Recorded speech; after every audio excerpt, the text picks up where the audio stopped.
So today we're going to make some blackberry jam, which we picked the blackberries on the side of the road the other day. So the first things first, I am just going to clean the jar. I'm just going to boil some hot water in the jet boiler and just pop it in the jar just to disinfect it. Alright, so I just popped some hot water inside my jar just to clean it out before we get started. While that is sitting there, you just want to grab 500 grams of your blackberries. You're optional to cut them up. I don't bother. I just squish them while they're in the pot later on. The next thing you want to do is just get 1.5 cups of sugar. I just got raw, like the raw brown sugar here. Oops. So that's nearly 1.5.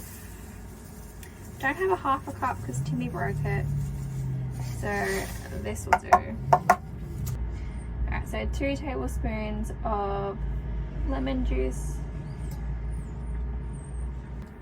So you just want to pop it on a low heat for the time being, just until you mix through all the sugar and the berries, and just so the sugar dissolves. Once the sugar dissolves, you then turn it up to high and you boil on high for about 8 to 10 minutes.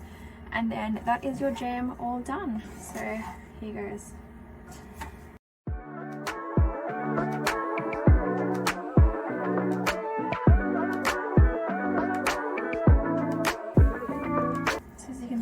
All the sugar is starting to melt there at the bottom. You just want to keep mixing through. You don't want anything to get stuck all burnt to the bottom. Like I said before, you can cut up your berries before you pop them in the saucepan.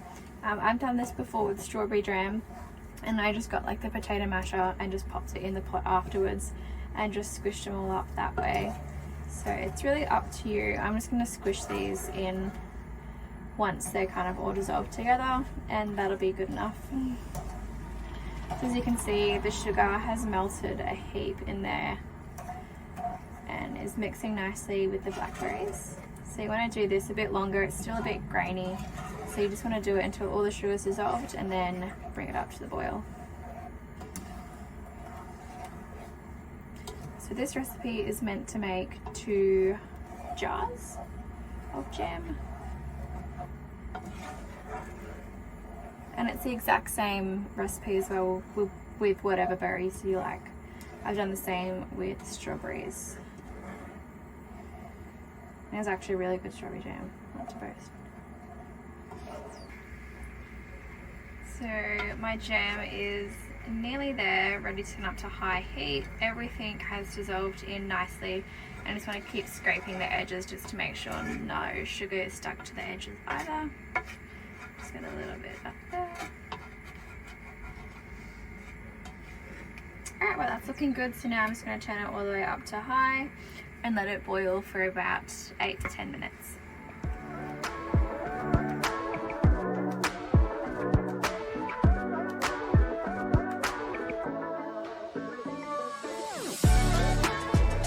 It smells really good.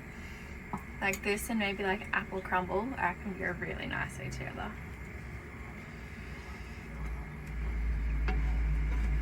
Alright, so I'm just going to let it boil for a little bit longer. It's only been about like 4 minutes.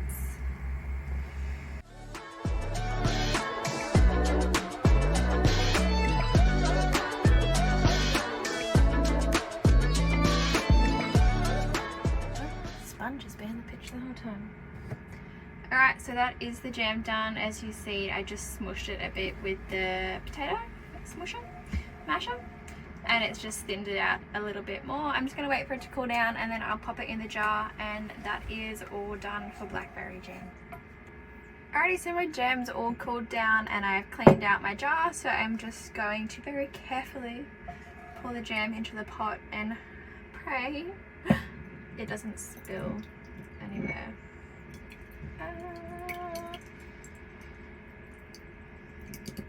Oh my god, it's gonna fit. Oh my god, that's a perfect amount of jam. Oh wow. Look